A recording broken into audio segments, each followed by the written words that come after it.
Hey everyone, so wanted to showcase some functionality from SuccessFactors Time Tracking. So I have my timesheet for July 29th to August 4th. And so I think people are probably familiar with the fact that you can have the system automatically apply your planned time. So you can see the planned time here, the planned breaks, and right here it applies them. But sometimes you want to create more data or create it faster. So we actually have this calendar view where you can do this. And so one of the things you can actually do here is there's a button here for multi-select mode.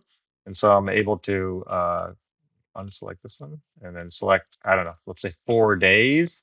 I can copy these 4 days and then I can come over here, select 4 days and paste it. So it will not let you paste 4 days to 5 days or anything like that, but it will paste those 4 days for you. So going back to my working week here now, I can kind of look at it and I can see that it went ahead and copied those days. And now I have this ready to go.